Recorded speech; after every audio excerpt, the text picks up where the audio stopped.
श्रीगणेशाय नमः। अथ श्री एकदन्त गणेश स्तोत्र।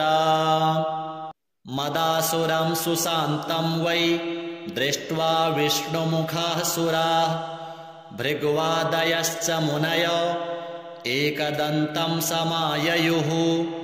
प्रणम्य तं प्रपूज्यादौ पुनस्तं नेमुरादरात्। तुष्टुरहर्षसंयुक्ता एकदन्तं गणेश्वरं। देवर्षयः ऊचुः सदात्मरूपं सकलादिभूतम् अमायिनं सोऽहमचिन्त्य बोधम्। अनादिमध्यान्तविहीनमेकं तमेकदन्तं शरणं व्रजामः।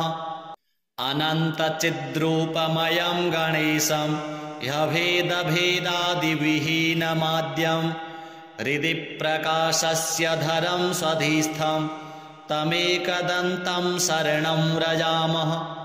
विश्वादिभूतं हृदि योगिनां वै प्रत्यक्षरूपेण विभान्तमेकं। सदा निरालम्बसमाधिगम्यं तमेकदन्तं शरणं व्रजामः। स्वबिम्बभावेन विलासयुक्तं बिन्दुस्वरूपा रचिता स्वमाया। तस्यां स्ववीर्यं प्रददाति यो वै तमेकदन्तं शरणं व्रजामः। त्वदीयवीर्येण समर्थभूता माया तथा संरचितं च विश्वं। नादात्मकं ह्यात्मतया प्रतीतं तमेकदन्तं शरणं व्रजामः। त्वदीयसत्ताधरमेकदन्तं गणेशमेकं त्रयबोधितारं। सेवन्त आपुस्तमजं त्रिसंस्थास्तमेकदन्तं शरणं व्रजामः। ततस्त्वया प्रेरित एव नादस्तेनेदमेवं रचितं जगद्वै। आनन्दरूपं समभावसंस्थं तमेकदन्तं शरणं व्रजामः। तदेव विश्वं कृपया तवैव सम्भूतमाद्यं तमसा विभातम्। अनेकरूपं ह्यजमेकभूतं तमेकदन्तं शरणं व्रजामः। ततस्त्वया प्रेरितमेव तेन सृष्टं सुसूक्ष्मं जगदेकसंस्थं। सत्त्वात्मकं श्वेतमनन्तमाद्यं तमेकदन्तं शरणं व्रजामः। तदेव स्वप्नं तपसा गणेशं संसिद्धिरूपं विविधं बभूव। सदेकरूपं कृपया तवापि तमेकदन्तं शरणं व्रजामः। सम्प्रेरितं तच्च त्वया हृदिस्थं तथा सुसृष्टं जगदंशरूपं। तेनेव जाग्रन्मयमप्रमेयं तमेकदन्तं शरणं व्रजामः। जाग्रत्स्वरूपं रजसा विभातं विलोकितं तत्कृपया यदैव। तदा विभिन्नं भवदेकरूपं तमेकदन्तं शरणं व्रजामः। एवं च सृष्ट्वा प्रकृतिस्वभावात् तदन्तरे त्वं च विभासि नित्यं। बुद्धिप्रदाता गणनाथ एकस्तमेकदन्तं शरणं व्रजामः। त्वदाज्ञया सृष्टिकरो विधाता त्वदाज्ञया पालक एव विष्णुः। त्वदाज्ञया संहरको हरोऽपि तमेकदन्तं शरणं व्रजामः। यदाज्ञया भूर्जलमध्यसंस्था यदाज्ञयापः प्रवहन्ति नद्यः। सीमां सदा रक्षति वै समुद्रस्तमेकदन्तं शरणं व्रजामः। यदाज्ञया देवगणो दिविस्थो ददाति वै कर्मफलानि नित्यं। यदाज्ञया शैलगणोऽचलो वै तमेकदन्तं शरणं व्रजामः। यदाज्ञया शेष इलाधरो वै यदाज्ञया मोहप्रदश्च कामः यदाज्ञया कालधरोर्यमा च तमेकदन्तं शरणं व्रजामः यदाज्ञया वाति विभाति वायुर् यदाज्ञयाग्निर्जठरादिसंस्थः यदाज्ञया वै सचराचरन्तं तमेकदन्तं शरणं व्रजामः सर्वान्तरे संस्थितमेकगूढं यदाज्ञया सर्वमिदं विभाति अनन्तरूपं हृदि बोधकं वै तमेकदन्तं शरणं व्रजामः यं योगिनो योगबलेन साध्यं कुर्वन्ति तं कः स्तवनेन स्तौति अतः प्रणामेन सुसिद्धिदोस्तु तमेकदन्तं शरणं व्रजामः गृत्समद उवाच एवं स्तुत्वा च प्रह्लाद देवाः समुनयश्च वै तूष्णीं भावं प्रपद्यैव नृतुर्हर्षसंयुताः सतानुवाच प्रीतात्मा एकदन्तः स्तवेन वै जगादतान् महाभागान् देवर्षीन् भक्तवत्सलः एकदन्त उवाच प्रसन्नोऽस्मि च स्तोत्रेण सुराः सर्षिगणः किल वृणध्वं वरदोऽहं वो दास्यामि मनसीप्सितं भवत्कृतं मदीयं वै स्तोत्रं प्रीतिप्रदं मम भविष्यति न सन्देहः सर्वसिद्धिप्रदायकं यं यमिच्छति तं तं वै दास्यामि स्तोत्रपाठतः पुत्रपौत्रादिकं सर्वं लभते धनधान्यकं गजाश्वादिकमत्यन्तं राज्यभोगं लभेद्ध्रुवं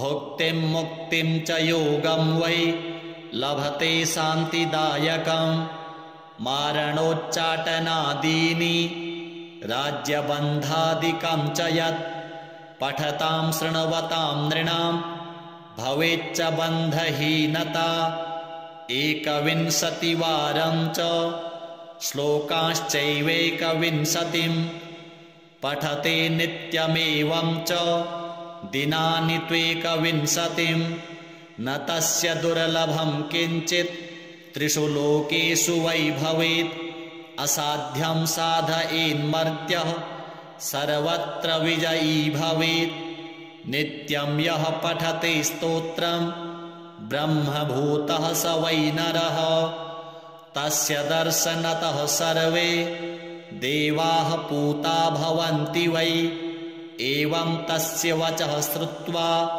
प्रहृष्टा देवतर्षयः ऊचुः कर्पुटाः सर्वे भक्तियुक्ता गजाननं श्रीगणपति देवार्पणमस्तु मदासुरं सुशान्तं वै दृष्ट्वा विष्णुमुखाः सुराः भृग्वादयश्च मुनयो एकदन्तं समाययुः प्रणम्य तं प्रपूज्यादौ पुनस्तं नेमुरादरात् तुष्टुर्हर्षसंयुक्ता एकदन्तं गणेश्वरं देवर्षयः ऊचुः सदात्मरूपं सकलादिभूतम् अमायिनं सोऽहमचिन्त्य बोधम् अनादिमध्यान्तविहीनमेकं तमेकदन्तं शरणं व्रजामः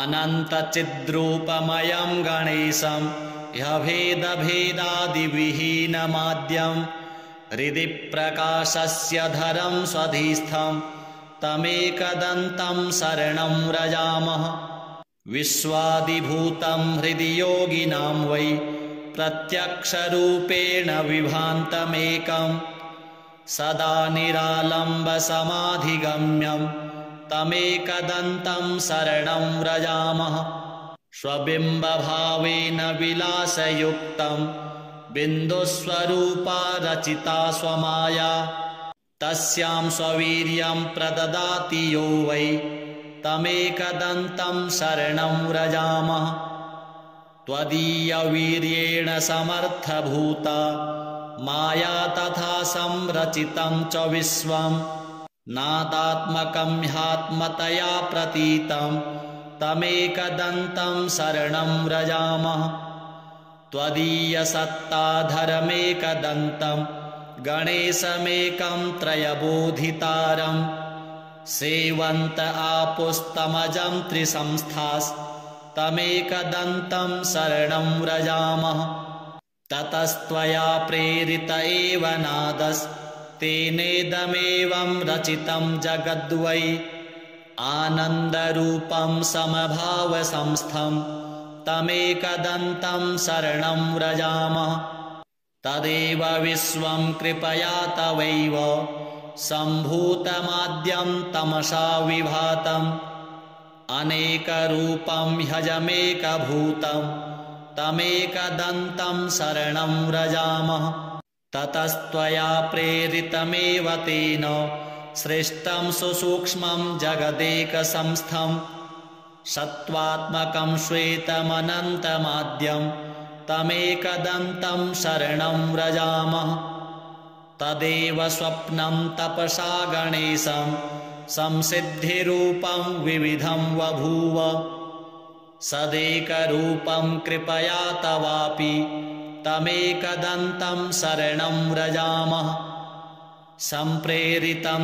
तच्च त्वया हृदिस्थं तथा सुसृष्टं जगदंशरूपं तेनेव जाग्रन्मयमप्रमेयं तमेकदन्तं शरणं व्रजामः जाग्रत्स्वरूपं रजसा विभातं विलोकितं तत्कृपया यदैव तदा विभिन्नं भवदेकरूपं तमेकदन्तं शरणं व्रजामः एवं च सृष्ट्वा प्रकृतिस्वभावात् तदन्तरे त्वं च विभासि नित्यं बुद्धिप्रदाता गणनाथ एकस्तमेकदन्तं शरणं व्रजामः त्वदाज्ञया सृष्टिकरो विधाता त्वदाज्ञया पालक एव विष्णुः त्वदाज्ञया संहरको हरोऽपि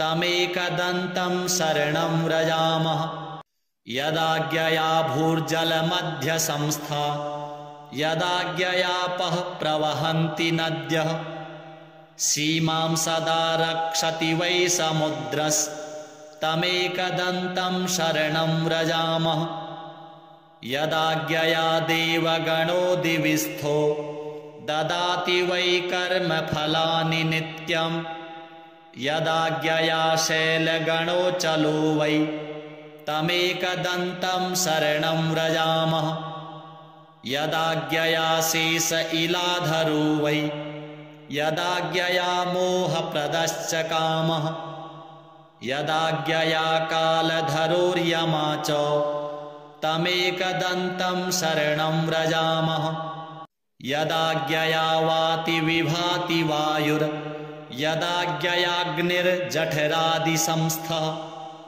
यदाज्ञया वै सचराचरन्तं तमेकदन्तं शरणं व्रजामः सर्वान्तरे संस्थितमेकगूढं यदाज्ञया सर्वमिदं विभाति अनन्तरूपं हृदि बोधकं वै तमेकदन्तं शरणं व्रजामः यं योगिनो योगबलेन साध्यं कुर्वन्ति तं कः स्तवनेन स्तौति अतः प्रणामेन सुसिद्धिदोस्तु तमेकदन्तं शरणं व्रजामः गृत्समद उवाच एवं स्तुत्वा च प्रह्लाद देवाः समुनयश्च वै तूष्णीं भावं प्रपद्यैव नृतुर्हर्षसंयुताः सतानुवाच प्रीतात्मा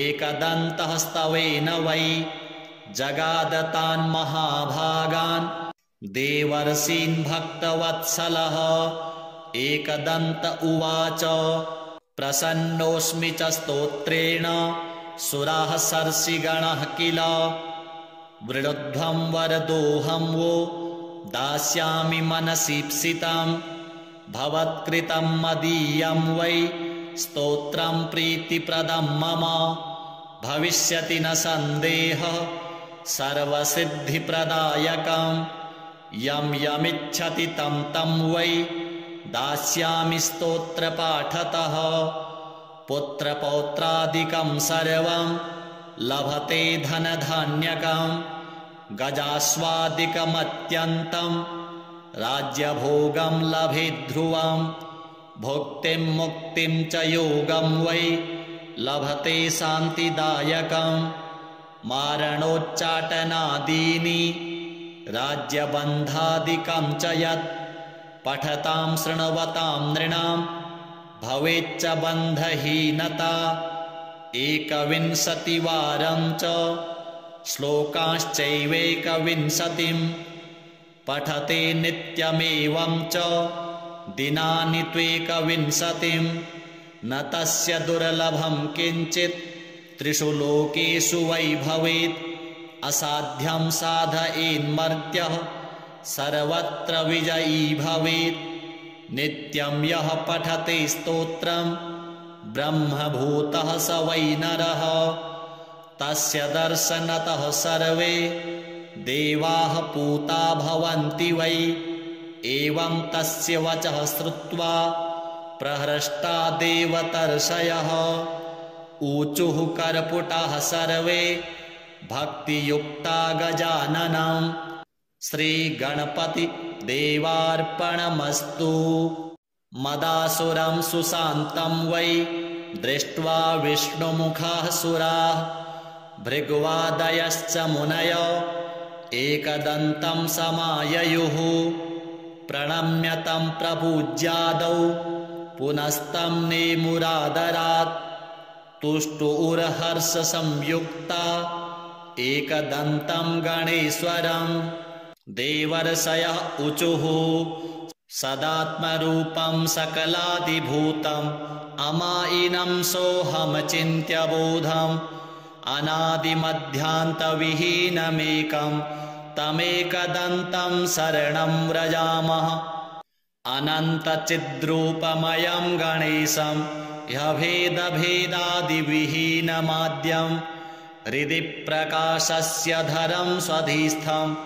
तमेकदन्तं शरणं व्रजामः विश्वादिभूतं हृदि योगिनां वै प्रत्यक्षरूपेण विभान्तमेकं सदा निरालम्बसमाधिगम्यं तमेकदन्तं शरणं व्रजामः स्वबिम्बभावेन विलासयुक्तं बिन्दुस्वरूपा रचिता स्वमाया तस्यां स्ववीर्यं प्रददाति यो वै तमेकदन्तं शरणं व्रजामः त्वदीयवीर्येण समर्थभूता माया तथा संरचितं च विश्वं नादात्मकं ह्यात्मतया प्रतीतं तमेकदन्तं शरणं व्रजामः त्वदीयसत्ताधरमेकदन्तं गणेशमेकं त्रयबोधितारं सेवन्त आपुस्तमजं त्रिसंस्थास्तमेकदन्तं शरणं व्रजामः ततस्त्वया प्रेरित एव नादस्तेनेदमेवं रचितं जगद्वै आनन्दरूपं समभावसंस्थं तमेकदन्तं शरणं व्रजामः तदेव विश्वं कृपया तवैव सम्भूतमाद्यं तमसा विभातम् अनेकरूपं ह्यजमेकभूतं तमेकदन्तं शरणं व्रजामः ततस्त्वया प्रेरितमेव तेन सृष्टं सुसूक्ष्मं जगदेकसंस्थं सत्त्वात्मकं श्वेतमनन्तमाद्यं तमेकदन्तं शरणं व्रजामः तदेव स्वप्नं तपसा गणेशं संसिद्धिरूपं विविधं बभूव सदेकरूपं कृपया तवापि तमेकदन्तं शरणं व्रजामः। सम्प्रेरितं तच्च त्वया हृदिस्थं तथा सुसृष्टं जगदंशरूपं तेनैव जाग्रन्मयमप्रमेयं तमेकदन्तं शरणं व्रजामः। जाग्रत्स्वरूपं रजसा विभातं विलोकितं तत्कृपया यदैव तदा विभिन्नं भवदेकरूपं तमेकदन्तं शरणं व्रजामः। एवं च सृष्ट्वा प्रकृतिस्वभावात् तदन्तरे त्वं च विभासि नित्यं बुद्धिप्रदाता गणनाथ एकस्तमेकदन्तं शरणं व्रजामः। त्वदाज्ञया सृष्टिकरो विधाता त्वदाज्ञया पालक एव विष्णुः त्वदाज्ञया संहरको हरोऽपि तमेकदन्तं शरणं व्रजामः। यदाज्ञया भूर्जलमध्यसंस्था यदाज्ञयापः प्रवहन्ति नद्यः सीमां सदा रक्षति वै समुद्रस्तमेकदन्तं शरणं व्रजामः। यदाज्ञया देवगणो दिविस्थो ददाति वै कर्मफलानि नित्यं यदाज्ञया शैलगणो चलो वै तमेकदन्तं शरणं व्रजामः। यदाज्ञया शेष इलाधरो वै यदाज्ञया मोहप्रदश्च कामः यदाज्ञया कालधरोर्यमा च तमेकदन्तं शरणं व्रजामः। यदाज्ञया वाति विभाति वायुर् यदाज्ञयाग्निर्जठरादिसंस्थः यदाज्ञया वै सचराचरन्तं तमेकदन्तं शरणं व्रजामः। सर्वान्तरे संस्थितमेकगूढं यदाज्ञया सर्वमिदं विभाति अनन्तरूपं हृदि बोधकं वै तमेकदन्तं शरणं व्रजामः। यं योगिनो योगबलेन साध्यं कुर्वन्ति तं कः स्तवनेन स्तौति अतः प्रणामेन सुसिद्धिदोस्तु तमेकदन्तं शरणं व्रजामः। गृत्समद उवाच एवं स्तुत्वा च प्रह्लाद देवाः समुनयश्च वै तूष्णीं भावं प्रपद्यैव नृतुर्हर्षसंयुताः सतानुवाच प्रीतात्मा एकदन्तः स्तवेन वै जगादतान् महाभागान् देवर्षीन् भक्तवत्सलः। एकदन्त उवाच प्रसन्नोऽस्मि च स्तोत्रेण सुराः सर्षिगणः किल वृणुध्वं वरदोऽहं वो दास्यामि मनसीप्सितं भवत्कृतं मदीयं वै स्तोत्रं प्रीतिप्रदं मम भविष्यति न सन्देहः सर्वसिद्धिप्रदायकं यं यमिच्छति तं तं वै दास्यामि स्तोत्रपाठतः। पुत्रपौत्रादिकं सर्वं लभते धनधान्यकं गजास्वादिकमत्यन्तं राज्यभोगं लभेद्ध्रुवं भुक्तिं मुक्तिं च योगं वै लभते शान्तिदायकं मारणोच्चाटनादीनि राज्यबन्धादिकं च यत् पठतां शृण्वतां नृणां भवेच्च बन्धहीनता 21वारं च श्लोकाश्चैवेकविंशतिं पठते नित्यमेवं च दिनानि त्वेकविंशतिं न तस्य दुर्लभं किञ्चित् त्रिषु लोकेषु वै भवेत् असाध्यं साधयेन्मर्त्यः सर्वत्र विजयी भवेत् नित्यं यः पठते स्तोत्रं ब्रह्मभूतः स वै नरः तस्य दर्शनतः सर्वे देवाः पूता भवन्ति वै। एवं तस्य वचः श्रुत्वा प्रहृष्टा देवतर्षयः ऊचुः कर्पुटाः सर्वे भक्तियुक्ता गजाननं। श्रीगणपति देवार्पणमस्तु।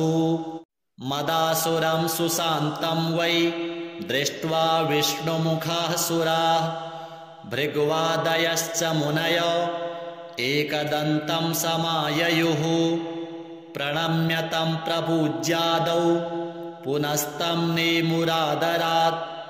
तुष्टुरहर्षसंयुक्ता एकदन्तं गणेश्वरं। देवर्षयः ऊचुः सदात्मरूपं सकलादिभूतम् अमायिनं सोऽहमचिन्त्य बोधम्।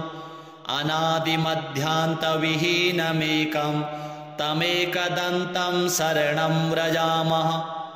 अनन्तचिद्रूपमयं गणेशं ह्यभेदभेदादिविहीनमाद्यं हृदि प्रकाशस्य धरं स्वधिस्थं तमेकदन्तं शरणं व्रजामः। विश्वादिभूतं हृदि योगिनां वै प्रत्यक्षरूपेण विभान्तमेकं सदा निरालम्बसमाधिगम्यं तमेकदन्तं शरणं व्रजामः। स्वबिम्बभावेन विलासयुक्तं बिन्दुस्वरूपा रचिता स्वमाया तस्यां स्ववीर्यं प्रददाति यो वै तमेकदन्तं शरणं व्रजामः। त्वदीयवीर्येण समर्थभूता माया तथा संरचितं च विश्वं नादात्मकं ह्यात्मतया प्रतीतं तमेकदन्तं शरणं व्रजामः। त्वदीयसत्ताधरमेकदन्तं गणेशमेकं त्रयबोधितारं सेवन्त आपुस्तमजं त्रिसंस्थास्तमेकदन्तं शरणं व्रजामः। ततस्त्वया प्रेरित एव नादस्तेनेदमेवं रचितं जगद्वै आनन्दरूपं समभावसंस्थं तमेकदन्तं शरणं व्रजामः। तदेव विश्वं कृपया तवैव सम्भूतमाद्यं तमसा विभातम् अनेकरूपं ह्यजमेकभूतं तमेकदन्तं शरणं व्रजामः। ततस्त्वया प्रेरितमेव तेन सृष्टं सुसूक्ष्मं जगदेकसंस्थं सत्त्वात्मकं श्वेतमनन्तमाद्यं तमेकदन्तं शरणं व्रजामः। तदेव स्वप्नं तपसा गणेशं संसिद्धिरूपं विविधं बभूव सदेकरूपं कृपया तवापि तमेकदन्तं शरणं व्रजामः। सम्प्रेरितं तच्च त्वया हृदिस्थं तथा सुसृष्टं जगदंशरूपं तेनेव जाग्रन्मयमप्रमेयं तमेकदन्तं शरणं व्रजामः। जाग्रत्स्वरूपं रजसा विभातं विलोकितं तत्कृपया यदैव तदा विभिन्नं भवदेकरूपं तमेकदन्तं शरणं व्रजामः। एवं च सृष्ट्वा प्रकृतिस्वभावात् तदन्तरे त्वं च विभासि नित्यं बुद्धिप्रदाता गणनाथ एकस्तमेकदन्तं शरणं व्रजामः। त्वदाज्ञया सृष्टिकरो विधाता त्वदाज्ञया पालक एव विष्णुः त्वदाज्ञया संहरको हरोऽपि तमेकदन्तं शरणं व्रजामः। यदाज्ञया भूर्जलमध्यसंस्था यदाज्ञयापः प्रवहन्ति नद्यः सीमां सदा रक्षति वै समुद्रस्तमेकदन्तं शरणं व्रजामः। यदाज्ञया देवगणो दिविस्थो ददाति वै कर्मफलानि नित्यं यदाज्ञया शैलगणोचलो वै तमेकदन्तं शरणं व्रजामः। यदाज्ञया शेष इलाधरो वै यदाज्ञया मोहप्रदश्च कामः। यदाज्ञया कालधरोर्यमा च तमेकदन्तं शरणं व्रजामः।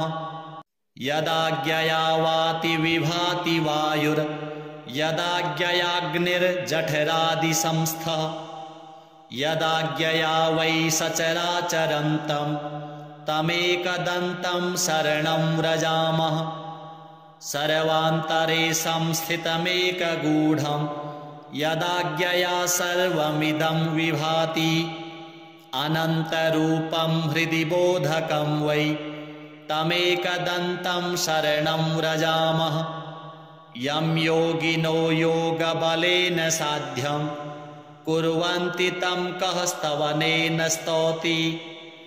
अतः प्रणामेन सुसिद्धिदोस्तु तमेकदन्तं शरणं व्रजामः। गृत्समद उवाच एवं स्तुत्वा च प्रह्लाद देवाः समुनयश्च वै तूष्णीं भावं प्रपद्यैव नृतुर्हर्षसंयुताः। सतानुवाच प्रीतात्मा एकदन्तः स्तवेन वै जगादतान् महाभागान् देवर्षीन् भक्तवत्सलः।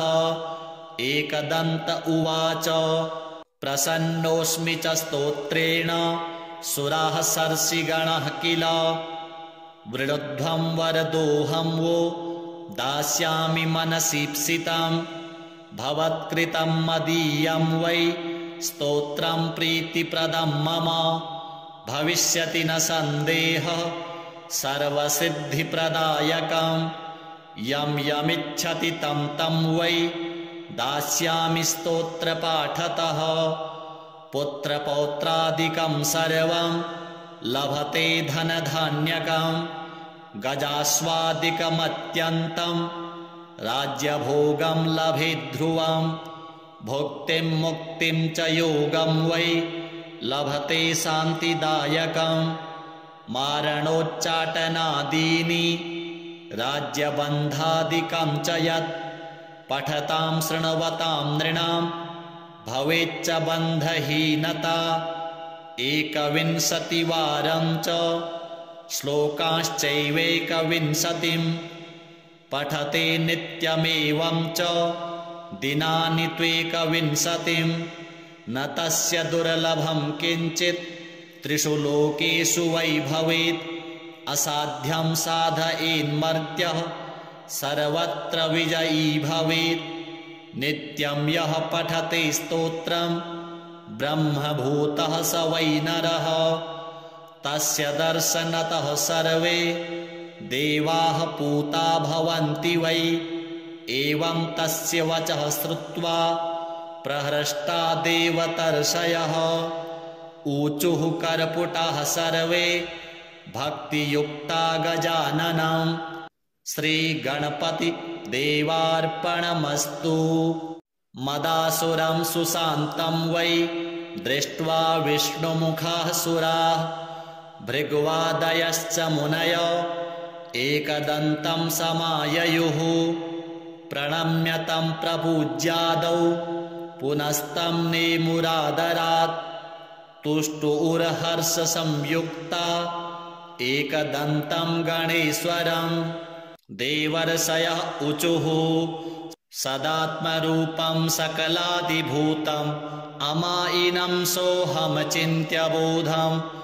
अनादिमध्यान्तविहीनमेकं तमेकदन्तं शरणं व्रजामः। अनन्तचिद्रूपमयं गणेशं ह्यभेदभेदादिविहीनमाद्यं हृदि प्रकाशस्य धरं स्वधिस्थं तमेकदन्तं शरणं व्रजामः। विश्वादिभूतं हृदि योगिनां वै प्रत्यक्षरूपेण विभान्तमेकं सदा निरालम्बसमाधिगम्यं तमेकदन्तं शरणं व्रजामः। स्वबिम्बभावेन विलासयुक्तं बिन्दुस्वरूपा रचिता स्वमाया तस्यां स्ववीर्यं प्रददाति यो वै तमेकदन्तं शरणं व्रजामः त्वदीयवीर्येण समर्थभूता माया तथा संरचितं च विश्वं नादात्मकं ह्यात्मतया प्रतीतं तमेकदन्तं शरणं व्रजामः त्वदीयसत्ताधरमेकदन्तं गणेशमेकं त्रयबोधितारं सेवन्त आपुस्तमजं त्रिसंस्थास्तमेकदन्तं शरणं व्रजामः ततस्त्वया प्रेरित एव नादस्तेनेदमेवं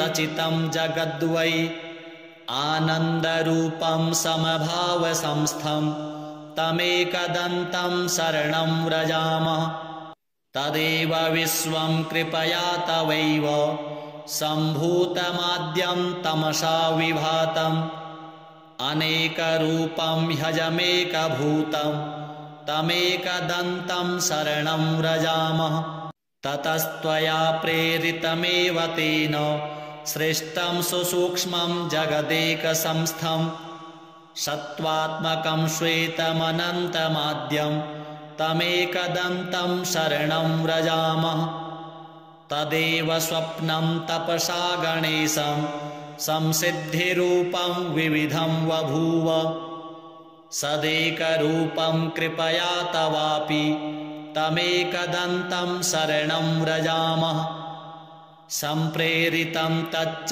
त्वया हृदिस्थं तथा सुसृष्टं जगदंशरूपं तेनेव जाग्रन्मयमप्रमेयं तमेकदन्तं शरणं व्रजामः जाग्रत्स्वरूपं रजसा विभातं विलोकितं तत्कृपया यदैव तदा विभिन्नं भवदेकरूपं तमेकदन्तं शरणं व्रजामः एवं च सृष्ट्वा प्रकृतिस्वभावात् तदन्तरे त्वं च विभासि नित्यं बुद्धिप्रदाता गणनाथ एकस्तमेकदन्तं शरणं व्रजामः त्वदाज्ञया सृष्टिकरो विधाता त्वदाज्ञया पालक एव विष्णुः त्वदाज्ञया संहरको हरोऽपि तमेकदन्तं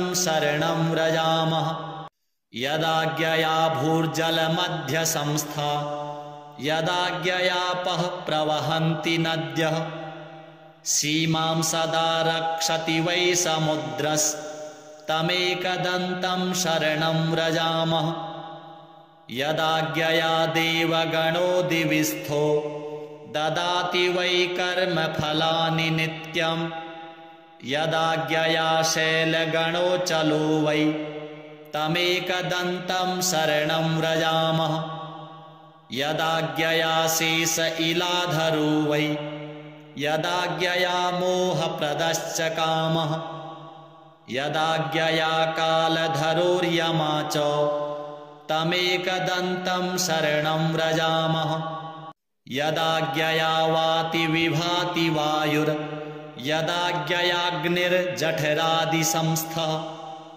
यदाज्ञया वै सचराचरन्तं तमेकदन्तं शरणं व्रजामः सर्वान्तरे संस्थितमेकगूढं यदाज्ञया सर्वमिदं विभाति अनन्तरूपं हृदि बोधकं वै तमेकदन्तं शरणं व्रजामः यं योगिनो योगबलेन साध्यं कुर्वन्ति तं कः स्तवनेन स्तौति अतः प्रणामेन सुसिद्धिदोस्तु तमेकदन्तं शरणं व्रजामः गृत्समद उवाच एवं स्तुत्वा च प्रह्लाद देवाः समुनयश्च वै तूष्णीं भावं प्रपद्यैव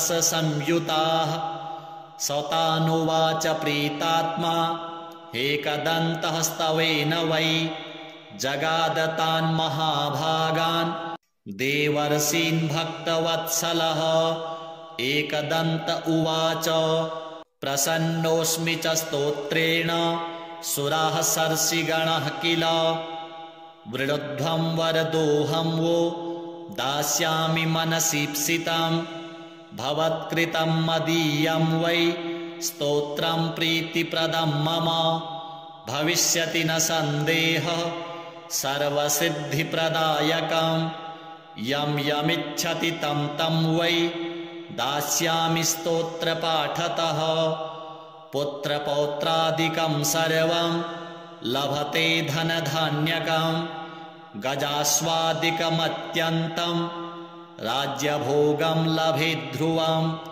भुक्तिं मुक्तिं च योगं वै लभते शान्तिदायकं मारणोच्चाटनादीनि राज्यबन्धादिकं च यत् पठतां शृण्वतां नृणां भवेच्च बन्धहीनता 21वारं च श्लोकाश्चैवेकविंशतिं पठते नित्यमेवं च दिनानि त्वेकविंशतिं न तस्य दुर्लभं किञ्चित् त्रिषु लोकेषु वै भवेत् असाध्यं साधयेन्मर्त्यः सर्वत्र विजयी भवेत् नित्यं यः पठते स्तोत्रं ब्रह्मभूतः स वै नरः तस्य दर्शनतः सर्वे देवाः पूता भवन्ति वै एवं तस्य वचः श्रुत्वा प्रहृष्टा देवतर्षयः ऊचुः कर्पुटाः सर्वे भक्तियुक्ता गजाननं श्रीगणपति देवार्पणमस्तु।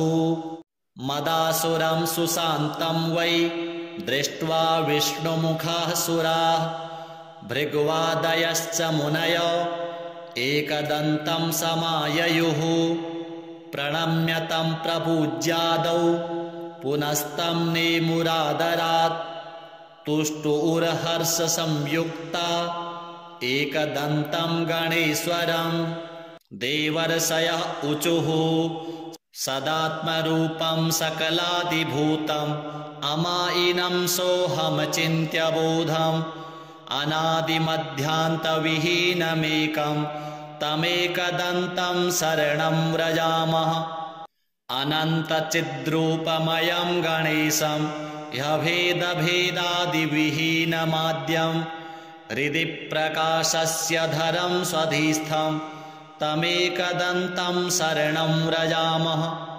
विश्वादिभूतं हृदि योगिनां वै प्रत्यक्षरूपेण विभान्तमेकं सदा निरालम्बसमाधिगम्यं तमेकदन्तं शरणं व्रजामः स्वबिम्बभावेन विलासयुक्तं बिन्दुस्वरूपा रचिता स्वमाया तस्यां स्ववीर्यं प्रददाति यो वै तमेकदन्तं शरणं व्रजामः त्वदीयवीर्येण समर्थभूता माया तथा संरचितं च विश्वं नादात्मकं ह्यात्मतया प्रतीतं तमेकदन्तं शरणं व्रजामः त्वदीयसत्ताधरमेकदन्तं गणेशमेकं त्रयबोधितारं सेवन्त आपुस्तमजं त्रिसंस्थास्तमेकदन्तं शरणं व्रजामः ततस्त्वया प्रेरित एव नादस्तेनेदमेवं रचितं जगद्वै आनन्दरूपं समभावसंस्थं तमेकदन्तं शरणं व्रजामः तदेव विश्वं कृपया तवैव सम्भूतमाद्यं तमसा विभातम् अनेकरूपं ह्यजमेकभूतं तमेकदन्तं शरणं व्रजामः ततस्त्वया प्रेरितमेव तेन सृष्टं सुसूक्ष्मं जगदेकसंस्थं सत्त्वात्मकं श्वेतमनन्तमाद्यं तमेकदन्तं शरणं व्रजामः तदेव स्वप्नं तपसा गणेशं संसिद्धिरूपं विविधं बभूव सदेकरूपं कृपया तवापि तमेकदन्तं शरणं व्रजामः सम्प्रेरितं तच्च त्वया हृदिस्थं तथा सुसृष्टं जगदंशरूपं तेनैव जाग्रन्मयमप्रमेयं तमेकदन्तं शरणं व्रजामः जाग्रत्स्वरूपं रजसा विभातं विलोकितं तत्कृपया यदैव तदा विभिन्नं भवदेकरूपं तमेकदन्तं शरणं व्रजामः एवं च सृष्ट्वा प्रकृतिस्वभावात् तदन्तरे त्वं च विभासि नित्यं बुद्धिप्रदाता गणनाथ एकस्तमेकदन्तं शरणं व्रजामः त्वदाज्ञया सृष्टिकरो विधाता त्वदाज्ञया पालक एव विष्णुः त्वदाज्ञया संहरको हरोऽपि तमेकदन्तं शरणं व्रजामः यदाज्ञया भूर्जलमध्यसंस्था यदाज्ञयापः प्रवहन्ति नद्यः सीमां सदा रक्षति वै समुद्रस्तमेकदन्तं शरणं व्रजामः यदाज्ञया देवगणो दिविस्थो ददाति वै कर्मफलानि नित्यं यदाज्ञया शैलगणो चलो वै तमेकदन्तं शरणं व्रजामः यदाज्ञया शेष इलाधरो वै यदाज्ञया मोहप्रदश्च कामः यदाज्ञया कालधरोर्यमा च तमेकदन्तं शरणं व्रजामः यदाज्ञया वाति विभाति वायुर् यदाज्ञयाग्निर्जठरादिसंस्थः यदाज्ञया वै सचराचरन्तं तमेकदन्तं शरणं व्रजामः सर्वान्तरे संस्थितमेकगूढं यदाज्ञया सर्वमिदं विभाति अनन्तरूपं हृदि बोधकं वै तमेकदन्तं शरणं व्रजामः यं योगिनो योगबलेन साध्यं कुर्वन्ति तं कः स्तवनेन स्तौति अतः प्रणामेन सुसिद्धिदोस्तु तमेकदन्तं शरणं व्रजामः गृत्समद उवाच एवं स्तुत्वा च प्रह्लाद देवाः समुनयश्च वै तूष्णीं भावं प्रपद्यैव नृतुर्हर्षसंयुताः सतानुवाच प्रीतात्मा एकदन्तः स्तवेन वै जगादतान् महाभागान् देवर्षीन् भक्तवत्सलः एकदन्त उवाच प्रसन्नोऽस्मि च स्तोत्रेण सुराः सर्षिगणः किल वृणुध्वं वरदोऽहं वो दास्यामि मनसीप्सितं भवत्कृतं मदीयं वै स्तोत्रं प्रीतिप्रदं मम भविष्यति न सन्देहः सर्वसिद्धिप्रदायकं यं यमिच्छति तं तं वै दास्यामि स्तोत्रपाठतः पुत्रपौत्रादिकं सर्वं लभते धनधान्यकं गजास्वादिकमत्यन्तं राज्यभोगं लभेद्ध्रुवं भुक्तिं मुक्तिं च योगं वै लभते शान्तिदायकं मारणोच्चाटनादीनि राज्यबन्धादिकं च यत् पठतां शृण्वतां नृणां भवेच्च बन्धहीनता 21वारं च श्लोकाश्चैवेकविंशतिं पठते नित्यमेवं च दिनानि त्वेकविंशतिं न तस्य दुर्लभं किञ्चित् त्रिषु लोकेषु वै भवेत् असाध्यं साधयेन्मर्त्यः सर्वत्र विजयी भवेत् नित्यं यः पठते स्तोत्रं ब्रह्मभूतः स वै नरः तस्य दर्शनतः सर्वे देवाः पूता भवन्ति वै।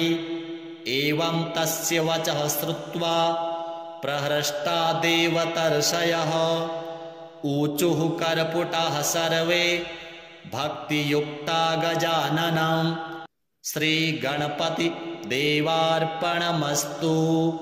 मदासुरं सुशान्तं वै दृष्ट्वा विष्णुमुखाः सुराः भृग्वादयश्च मुनयो एकदन्तं समाययुः प्रणम्य तं प्रपूज्यादौ पुनस्तं नेमुरादरात् तुष्टुरहर्षसंयुक्ता एकदन्तं गणेश्वरं देवर्षयः ऊचुः सदात्मरूपं सकलादिभूतम् अमायिनं सोऽहमचिन्त्य बोधम् अनादिमध्यान्तविहीनमेकं तमेकदन्तं शरणं व्रजामः। अनन्तचिद्रूपमयं गणेशं ह्यभेदभेदादिविहीनमाद्यं हृदि प्रकाशस्य धरं स्वधिस्थं तमेकदन्तं शरणं व्रजामः। विश्वादिभूतं हृदि योगिनां वै प्रत्यक्षरूपेण विभान्तमेकं सदा निरालम्बसमाधिगम्यं तमेकदन्तं शरणं व्रजामः। स्वबिम्बभावेन विलासयुक्तं बिन्दुस्वरूपा रचिता स्वमाया तस्यां स्ववीर्यं प्रददाति यो वै तमेकदन्तं शरणं व्रजामः। त्वदीयवीर्येण समर्थभूता माया तथा संरचितं च विश्वं नादात्मकं ह्यात्मतया प्रतीतं तमेकदन्तं शरणं व्रजामः।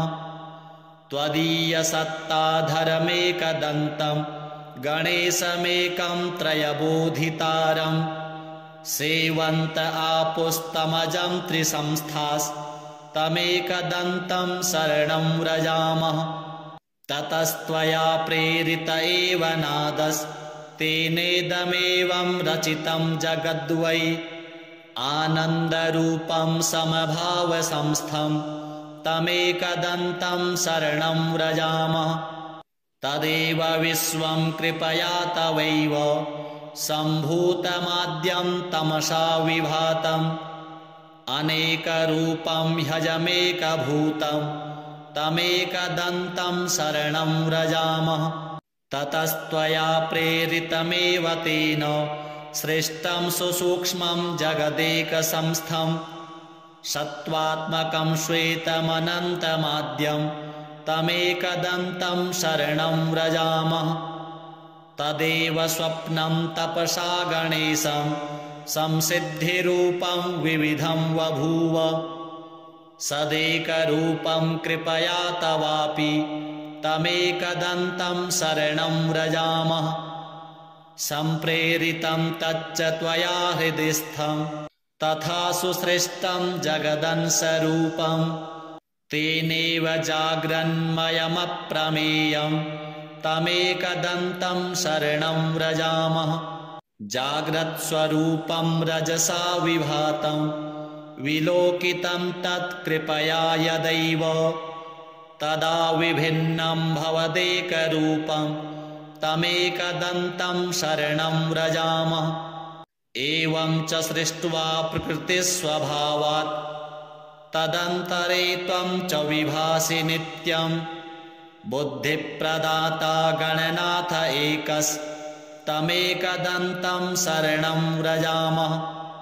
त्वदाज्ञया सृष्टिकरो विधाता त्वदाज्ञया पालक एव विष्णुः त्वदाज्ञया संहरको हरोऽपि तमेकदन्तं शरणं व्रजामः। यदाज्ञया भूर्जलमध्यसंस्था यदाज्ञयापः प्रवहन्ति नद्यः सीमां सदा रक्षति वै समुद्रस्तमेकदन्तं शरणं व्रजामः। यदाज्ञया देवगणो दिविस्थो ददाति वै कर्मफलानि नित्यम् यदाज्ञया शैलगणो चलो वै तमेकदन्तं शरणं व्रजामः यदाज्ञया शेष इलाधरो वै यदाज्ञया मोहप्रदश्च कामः यदाज्ञया कालधरोर्यमा च तमेकदन्तं शरणं व्रजामः यदाज्ञया वाति विभाति वायुर् यदाज्ञयाग्निर्जठरादिसंस्थः यदाज्ञया वै सचराचरन्तं तमेकदन्तं शरणं व्रजामः सर्वान्तरे संस्थितमेकगूढं यदाज्ञया सर्वमिदं विभाति अनन्तरूपं हृदि बोधकं वै तमेकदन्तं शरणं व्रजामः यं योगिनो योगबलेन साध्यं कुर्वन्ति तं कः स्तवनेन स्तौति अतः प्रणामेन सुसिद्धिदोस्तु तमेकदन्तं शरणं व्रजामः गृत्समद उवाच एवं स्तुत्वा च प्रह्लाद देवाः समुनयश्च वै तूष्णीं भावं प्रपद्यैव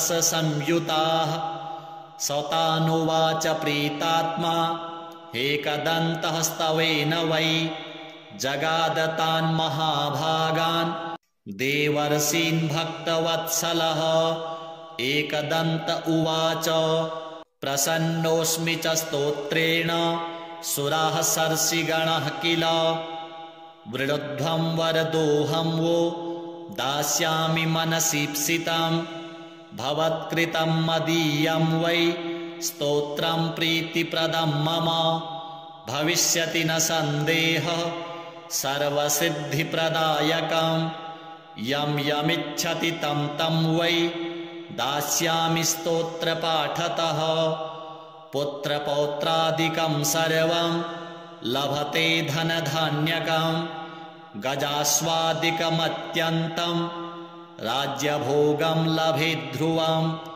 भुक्तिं मुक्तिं च योगं वै लभते शान्तिदायकं मारणोच्चाटनादीनि राज्यबन्धादिकं च यत् पठतां शृण्वतां नृणां भवेच्च बन्धहीनता 21वारं च श्लोकाश्चैवेकविंशतिं पठते नित्यमेवं च दिनानि त्वेकविंशतिं न तस्य दुर्लभं किञ्चित् त्रिषु लोकेषु वै भवेत् असाध्यं साधयेन्मर्त्यः सर्वत्र विजयी भवेत् नित्यं यः पठते स्तोत्रं ब्रह्मभूतः स वै नरः तस्य दर्शनतः सर्वे देवाः पूता भवन्ति वै एवं तस्य वचः श्रुत्वा प्रहृष्टा देवतर्षयः ऊचुः कर्पुटाः सर्वे भक्तियुक्ता गजाननं श्रीगणपति देवार्पणमस्तु। मदासुरं सुशान्तं वै दृष्ट्वा विष्णुमुखाः सुराः भृग्वादयश्च मुनयो एकदन्तं समाययुः प्रणम्य तं प्रपूज्यादौ पुनस्तं नेमुरादरात् तुष्टुर्हर्षसंयुक्ता एकदन्तं गणेश्वरं देवर्षयः ऊचुः सदात्मरूपं सकलादिभूतम् अमायिनं सोऽहमचिन्त्यबोधम् अनादिमध्यान्तविहीनमेकं तमेकदन्तं शरणं व्रजामः अनन्तचिद्रूपमयं गणेशं ह्यभेदभेदादिविहीनमाद्यं हृदि प्रकाशस्य धरं स्वधिस्थं तमेकदन्तं शरणं व्रजामः विश्वादिभूतं हृदि योगिनां वै प्रत्यक्षरूपेण विभान्तमेकं सदा निरालम्बसमाधिगम्यं तमेकदन्तं शरणं व्रजामः। स्वबिम्बभावेन विलासयुक्तं बिन्दुस्वरूपा रचिता स्वमाया, तस्यां स्ववीर्यं प्रददाति यो वै तमेकदन्तं शरणं व्रजामः।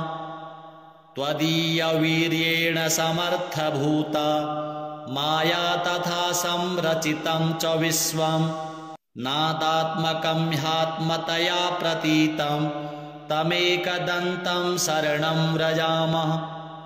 त्वदीयसत्ताधरमेकदन्तं गणेशमेकं त्रयबोधितारं, सेवन्त आपुस्तमजं त्रिसंस्थास्तमेकदन्तं शरणं व्रजामः।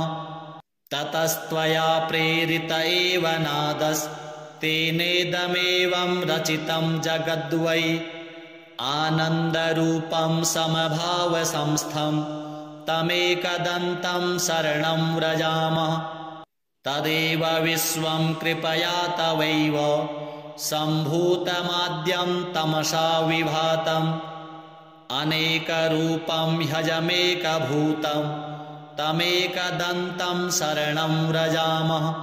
ततस्त्वया प्रेरितमेव तेन सृष्टं सुसूक्ष्मं जगदेकसंस्थं, सत्त्वात्मकं श्वेतमनन्तमाद्यं तमेकदन्तं शरणं व्रजामः। तदेव स्वप्नं तपसा गणेशं संसिद्धिरूपं विविधं बभूव, सदेकरूपं कृपया तवापि तमेकदन्तं शरणं व्रजामः। सम्प्रेरितं तच्च त्वया हृदिस्थं तथा सुसृष्टं जगदंशरूपं, तेनेव जाग्रन्मयमप्रमेयं तमेकदन्तं शरणं व्रजामः। जाग्रत्स्वरूपं रजसा विभातं विलोकितं तत्कृपया यदैव, तदा विभिन्नं भवदेकरूपं तमेकदन्तं शरणं व्रजामः। एवं च सृष्ट्वा प्रकृतिस्वभावात् तदन्तरे त्वं च विभासि नित्यं, बुद्धिप्रदाता गणनाथ एकस्तमेकदन्तं शरणं व्रजामः। त्वदाज्ञया सृष्टिकरो विधाता त्वदाज्ञया पालक एव विष्णुः, त्वदाज्ञया संहरको हरोऽपि तमेकदन्तं शरणं व्रजामः। यदाज्ञया भूर्जलमध्यसंस्था यदाज्ञयापः प्रवहन्ति नद्यः, सीमां सदा रक्षति वै समुद्रस्तमेकदन्तं शरणं व्रजामः। यदाज्ञया देवगणो दिविस्थो ददाति वै कर्मफलानि नित्यं, यदाज्ञया शैलगणो चलो वै तमेकदन्तं शरणं व्रजामः। यदाज्ञया शेष इलाधरो वै यदाज्ञया मोहप्रदश्च कामः, यदाज्ञया कालधरोर्यमा च तमेकदन्तं शरणं व्रजामः। यदाज्ञया वाति विभाति वायुर्यदाज्ञयाग्निर्जठरादिसंस्थः, यदाज्ञया वै सचराचरन्तं तमेकदन्तं शरणं व्रजामः। सर्वान्तरे संस्थितमेकगूढं यदाज्ञया सर्वमिदं विभाति, अनन्तरूपं हृदि बोधकं वै तमेकदन्तं शरणं व्रजामः।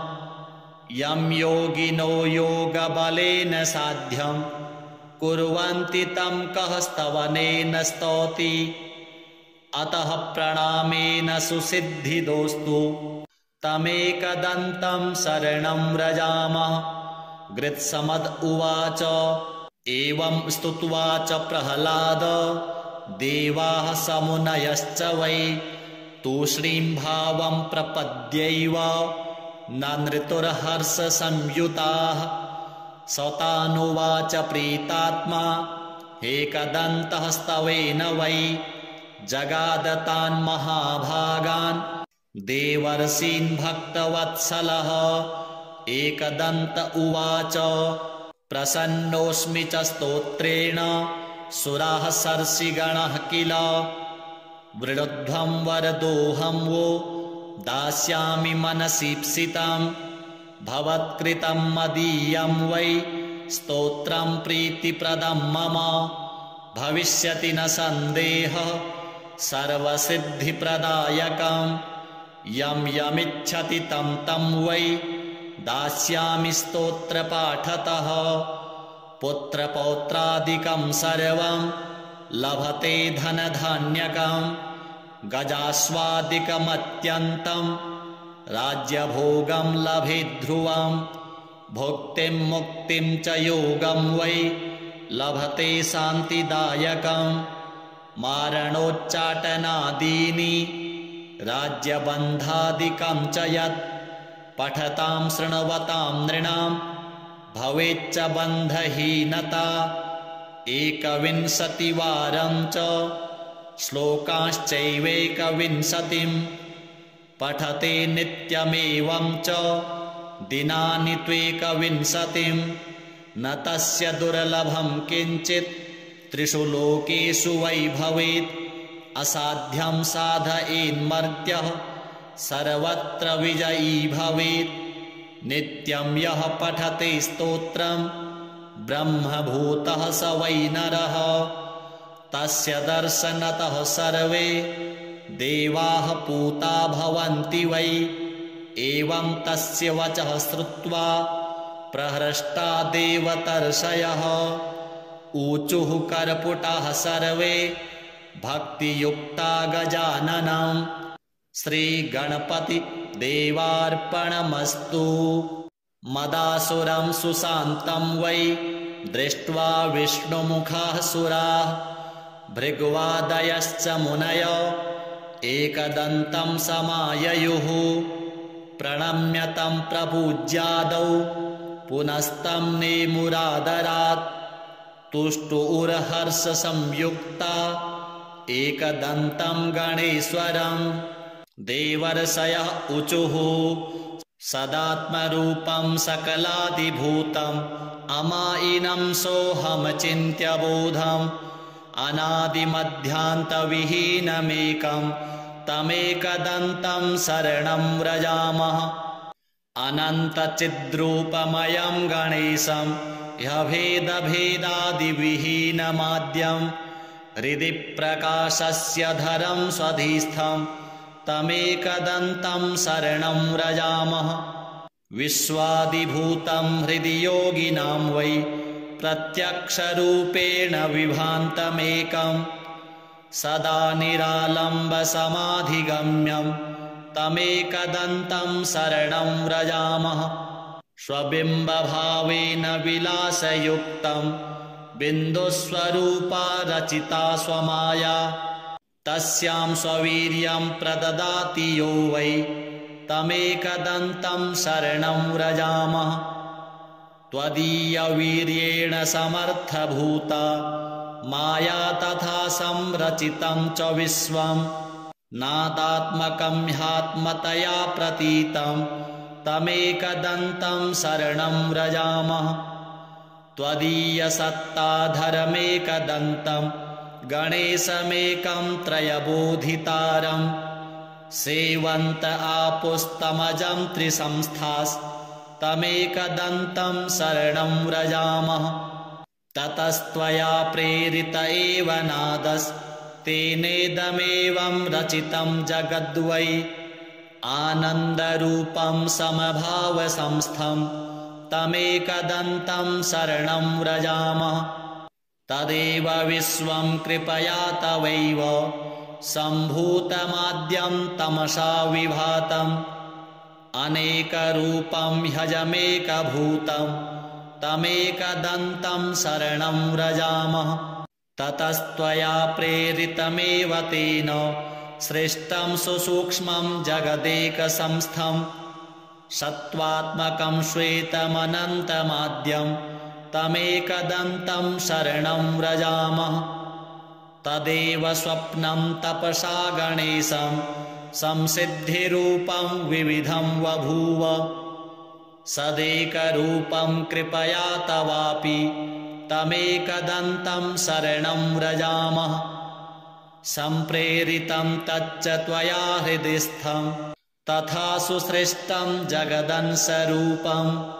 तेनेव जाग्रन्मयमप्रमेयं तमेकदन्तं शरणं व्रजामः। जाग्रत्स्वरूपं रजसा विभातं विलोकितं तत्कृपया यदैव। तदा विभिन्नं भवदेकरूपं तमेकदन्तं शरणं व्रजामः। एवं च सृष्ट्वा प्रकृतिस्वभावात् तदन्तरे त्वं च विभासि नित्यं। बुद्धिप्रदाता गणनाथ एकस्तमेकदन्तं शरणं व्रजामः। त्वदाज्ञया सृष्टिकरो विधाता त्वदाज्ञया पालक एव विष्णुः। त्वदाज्ञया संहरको हरोऽपि तमेकदन्तं शरणं व्रजामः।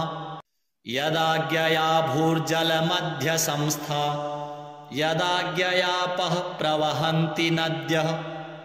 सीमां सदा रक्षति वै समुद्रस्तमेकदन्तं शरणं व्रजामः। यदाज्ञया देवगणो दिविस्थो ददाति वै कर्मफलानि नित्यं। यदाज्ञया शैलगणो चलो वै तमेकदन्तं शरणं व्रजामः। यदाज्ञया शेष इलाधरो वै यदाज्ञया मोहप्रदश्च कामः। यदाज्ञया कालधरोर्यमा च तमेकदन्तं शरणं व्रजामः। यदाज्ञया वाति विभाति वायुर् यदाज्ञयाग्निर्जठरादिसंस्थः। यदाज्ञया वै सचराचरन्तं तमेकदन्तं शरणं व्रजामः।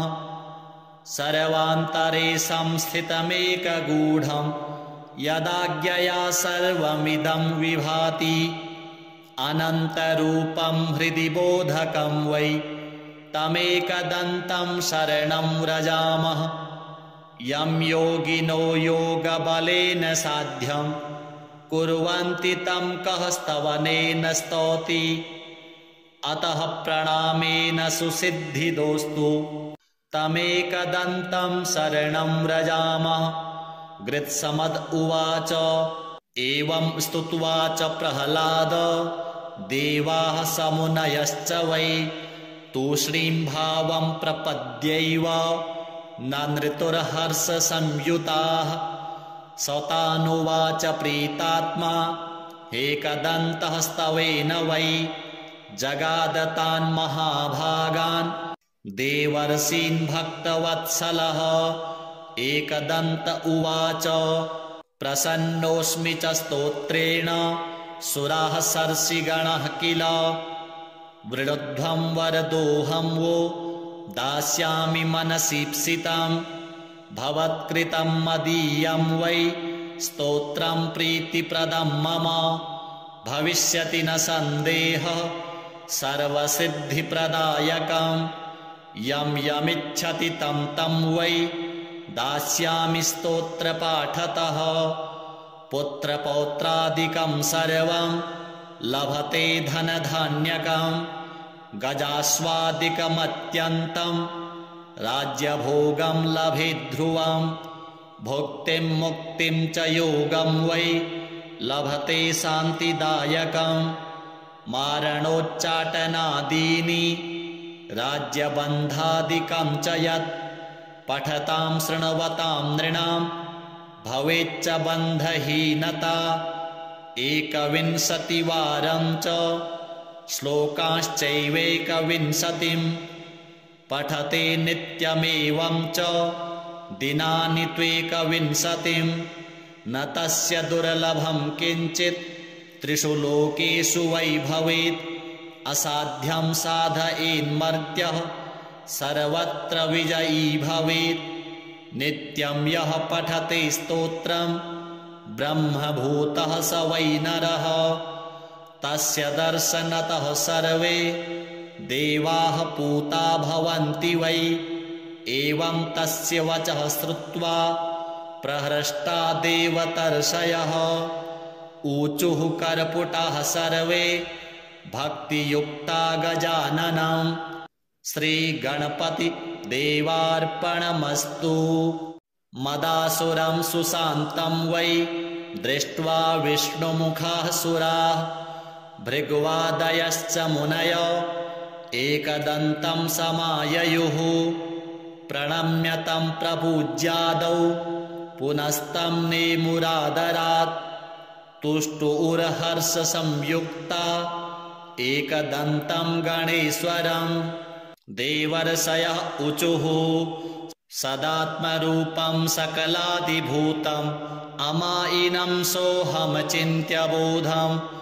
अनादिमध्यान्तविहीनमेकं तमेकदन्तं शरणं व्रजामः।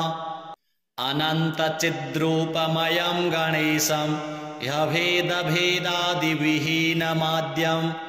हृदि प्रकाशस्य धरं स्वधिस्थं तमेकदन्तं शरणं व्रजामः।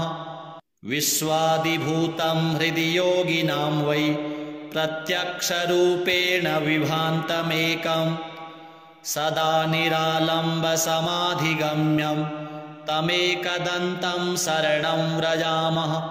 स्वबिम्बभावेन विलासयुक्तं बिन्दुस्वरूपा रचिता स्वमाया। तस्यां स्ववीर्यं प्रददाति यो वै तमेकदन्तं शरणं व्रजामः। त्वदीयवीर्येण समर्थभूता माया तथा संरचितं च विश्वं। नादात्मकं ह्यात्मतया प्रतीतं तमेकदन्तं शरणं व्रजामः। त्वदीयसत्ताधरमेकदन्तं गणेशमेकं त्रयबोधितारम्। सेवन्त आपुस्तमजं त्रिसंस्थास्तमेकदन्तं शरणं व्रजामः। ततस्त्वया प्रेरित एव नादस्तेनेदमेवं रचितं जगद्वै। आनन्दरूपं समभावसंस्थं तमेकदन्तं शरणं व्रजामः। तदेव विश्वं कृपया तवैव सम्भूतमाद्यं तमसा विभातम्। अनेकरूपं ह्यजमेकभूतं तमेकदन्तं शरणं व्रजामः। ततस्त्वया प्रेरितमेव तेन सृष्टं सुसूक्ष्मं जगदेकसंस्थं। सत्त्वात्मकं श्वेतमनन्तमाद्यं तमेकदन्तं शरणं व्रजामः। तदेव स्वप्नं तपसा गणेशं संसिद्धिरूपं विविधं बभूव। सदेकरूपं कृपया तवापि तमेकदन्तं शरणं व्रजामः। सम्प्रेरितं तच्च त्वया हृदिस्थं तथा सुसृष्टं जगदंशरूपं। तेनेव जाग्रन्मयमप्रमेयं तमेकदन्तं शरणं व्रजामः। जाग्रत्स्वरूपं रजसा विभातं विलोकितं तत्कृपया यदैव। तदा विभिन्नं भवदेकरूपं तमेकदन्तं शरणं व्रजामः। एवं च सृष्ट्वा प्रकृतिस्वभावात् तदन्तरे त्वं च विभासि नित्यं। बुद्धिप्रदाता गणनाथ एकस्तमेकदन्तं शरणं व्रजामः। त्वदाज्ञया सृष्टिकरो विधाता त्वदाज्ञया पालक एव विष्णुः। त्वदाज्ञया संहरको हरोऽपि तमेकदन्तं शरणं व्रजामः। यदाज्ञया भूर्जलमध्यसंस्था यदाज्ञयापः प्रवहन्ति नद्यः। सीमां सदा रक्षति वै समुद्रस् तमेकदन्तं शरणं व्रजामः। यदाज्ञया देवगणो दिविस्थो ददाति वै कर्मफलानि नित्यम्। यदाज्ञया शैलगणो चलो वै तमेकदन्तं शरणं व्रजामः। यदाज्ञया शेष इलाधरो वै यदाज्ञया मोहप्रदश्च कामः। यदाज्ञया कालधरोर्यमा च तमेकदन्तं शरणं व्रजामः। यदाज्ञया वाति विभाति वायुर् यदाज्ञयाग्निर्जठरादिसंस्थः। यदाज्ञया वै सचराचरन्तं तमेकदन्तं शरणं व्रजामः। सर्वान्तरे संस्थितमेकगूढं यदाज्ञया सर्वमिदं विभाति। अनन्तरूपं हृदि बोधकं वै तमेकदन्तं शरणं व्रजामः। यं योगिनो योगबलेन साध्यं कुर्वन्ति तं कः स्तवनेन स्तौति। अतः प्रणामेन सुसिद्धिदोस्तु तमेकदन्तं शरणं व्रजामः। गृत्समद उवाच एवं स्तुत्वा च प्रह्लाद देवाः समुनयश्च वै तूष्णीं भावं प्रपद्यैव नृतुर्हर्षसंयुताः। सतानुवाच प्रीतात्मा एकदन्तः स्तवेन वै जगादतान् महाभागान् देवर्षीन् भक्तवत्सलः। एकदन्त उवाच प्रसन्नोऽस्मि च स्तोत्रेण सुराः सर्षिगणः किल। वृणुध्वं वरदोऽहं वो दास्यामि मनसीप्सितं भवत्कृतं मदीयं वै स्तोत्रं प्रीतिप्रदं मम। भविष्यति न सन्देहः सर्वसिद्धिप्रदायकं यं यमिच्छति तं तं वै दास्यामि स्तोत्रपाठतः। पुत्रपौत्रादिकं सर्वं लभते धनधान्यकं गजास्वादिकमत्यन्तं राज्यभोगं लभेद्ध्रुवं। भुक्तिं मुक्तिं च योगं वै लभते शान्तिदायकं। मारणोच्चाटनादीनि राज्यबन्धादिकं च यत् पठतां शृण्वतां नृणां भवेच्च बन्धहीनता।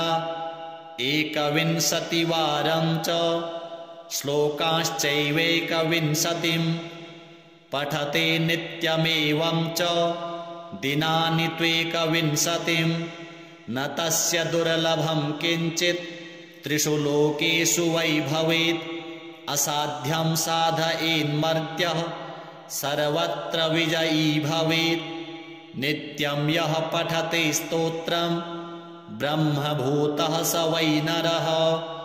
तस्य दर्शनतः सर्वे देवाः पूता भवन्ति वै।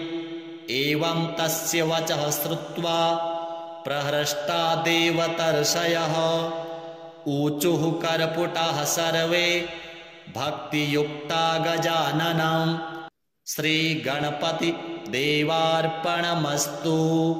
मदासुरं सुशान्तं वै दृष्ट्वा विष्णुमुखाः सुराः भृग्वादयश्च मुनयो एकदन्तं समाययुः। प्रणम्य तं प्रपूज्यादौ पुनस्तं नेमुरादरात्। तुष्टुर्हर्षसंयुक्ता एकदन्तं गणेश्वरं। देवर्षयः ऊचुः सदात्मरूपं सकलादिभूतम् अमायिनं सोऽहमचिन्त्य बोधम्। अनादिमध्यान्तविहीनमेकं तमेकदन्तं शरणं व्रजामः। अनन्तचिद्रूपमयं गणेशं ह्यभेदभेदादिविहीनमाद्यं हृदि प्रकाशस्य धरं स्वधिस्थं तमेकदन्तं शरणं व्रजामः। विश्वादिभूतं हृदि योगिनां वै प्रत्यक्षरूपेण विभान्तमेकं सदा निरालम्बसमाधिगम्यं तमेकदन्तं शरणं व्रजामः। स्वबिम्बभावेन विलासयुक्तं बिन्दुस्वरूपा रचिता स्वमाया तस्यां स्ववीर्यं प्रददाति यो वै तमेकदन्तं शरणं व्रजामः। त्वदीयवीर्येण समर्थभूता माया तथा संरचितं च विश्वं नादात्मकं ह्यात्मतया प्रतीतं तमेकदन्तं शरणं व्रजामः। त्वदीयसत्ताधरमेकदन्तं गणेशमेकं त्रयबोधितारं सेवन्त आपुस्तमजं त्रिसंस्थास्तमेकदन्तं शरणं व्रजामः। ततस्त्वया प्रेरित एव नादस्तेनेदमेवं रचितं जगद्वै आनन्दरूपं समभावसंस्थं तमेकदन्तं शरणं व्रजामः। तदेव विश्वं कृपया तवैव सम्भूतमाद्यं तमसा विभातम् अनेकरूपं ह्यजमेकभूतं तमेकदन्तं शरणं व्रजामः। ततस्त्वया प्रेरितमेव तेन सृष्टं सुसूक्ष्मं जगदेकसंस्थं सत्त्वात्मकं श्वेतमनन्तमाद्यं तमेकदन्तं शरणं व्रजामः। तदेव स्वप्नं तपसा गणेशं संसिद्धिरूपं विविधं बभूव सदेकरूपं कृपया तवापि तमेकदन्तं शरणं व्रजामः। सम्प्रेरितं तच्च त्वया हृदिस्थं तथा सुसृष्टं जगदंशरूपं तेनेव जाग्रन्मयमप्रमेयं तमेकदन्तं शरणं व्रजामः। जाग्रत्स्वरूपं रजसा विभातं विलोकितं तत्कृपया यदैव तदा विभिन्नं भवदेकरूपं तमेकदन्तं शरणं व्रजामः। एवं च सृष्ट्वा प्रकृतिस्वभावात् तदन्तरे त्वं च विभासि नित्यं बुद्धिप्रदाता गणनाथ एकस्तमेकदन्तं शरणं व्रजामः। त्वदाज्ञया सृष्टिकरो विधाता त्वदाज्ञया पालक एव विष्णुः त्वदाज्ञया संहरको हरोऽपि तमेकदन्तं शरणं व्रजामः। यदाज्ञया भूर्जलमध्यसंस्था यदाज्ञयापः प्रवहन्ति नद्यः सीमां सदा रक्षति वै समुद्रस्तमेकदन्तं शरणं व्रजामः। यदाज्ञया देवगणो दिविस्थो ददाति वै कर्मफलानि नित्यं यदाज्ञया शैलगणो चलो वै तमेकदन्तं शरणं व्रजामः। यदाज्ञया शेष इलाधरो वै यदाज्ञया मोहप्रदश्च कामः यदाज्ञया कालधरोर्यमा च तमेकदन्तं शरणं व्रजामः। यदाज्ञया वाति विभाति वायुर् यदाज्ञयाग्निर्जठरादिसंस्थः यदाज्ञया वै सचराचरन्तं तमेकदन्तं शरणं व्रजामः। सर्वान्तरे संस्थितमेकगूढं यदाज्ञया सर्वमिदं विभाति अनन्तरूपं हृदि बोधकं वै तमेकदन्तं शरणं व्रजामः। यं योगिनो योगबलेन साध्यं कुर्वन्ति तं कः स्तवनेन स्तौति अतः प्रणामेन सुसिद्धिदोस्तु तमेकदन्तं शरणं व्रजामः। गृत्समद उवाच एवं स्तुत्वा च प्रह्लाद देवाः समुनयश्च वै तूष्णीं भावं प्रपद्यैव न नृतुर्हर्षसंयुताः। सतानुवाच प्रीतात्मा एकदन्तः स्तवेन वै जगादतान् महाभागान् देवर्षीन् भक्तवत्सलः। एकदन्त उवाच प्रसन्नोऽस्मि च स्तोत्रेण सुराः सर्षिगणः किल वृणुध्वं वरदोऽहं वो दास्यामि मनसीप्सितं भवत्कृतं मदीयं वै स्तोत्रं प्रीतिप्रदं मम भविष्यति न सन्देहः सर्वसिद्धिप्रदायकं यं यमिच्छति तं तं वै दास्यामि स्तोत्रपाठतः पुत्रपौत्रादिकं सर्वं लभते धनधान्यकं गजास्वादिकमत्यन्तं राज्यभोगं लभेत् ध्रुवं भुक्तिं मुक्तिं च योगं वै लभते शान्तिदायकं मारणोच्चाटनादीनि राज्यबन्धादिकं च यत् पठतां शृण्वतां नृणां भवेच्च बन्धहीनता 21वारं च श्लोकाश्चैवेकविंशतिं पठते नित्यमेवं च दिनानि त्वेकविंशतिं न तस्य दुर्लभं किञ्चित् त्रिषु लोकेषु वै भवेत् असाध्यं साधयेन्मर्त्यः सर्वत्र विजयी भवेत् नित्यं यः पठते स्तोत्रं ब्रह्मभूतः स वै नरः तस्य दर्शनतः सर्वे देवाः पूता भवन्ति वै एवं तस्य वचः श्रुत्वा प्रहृष्टा देवतर्षयः ऊचुः कर्पुटाः सर्वे भक्तियुक्ता गजाननं श्रीगणपति देवार्पणमस्तु।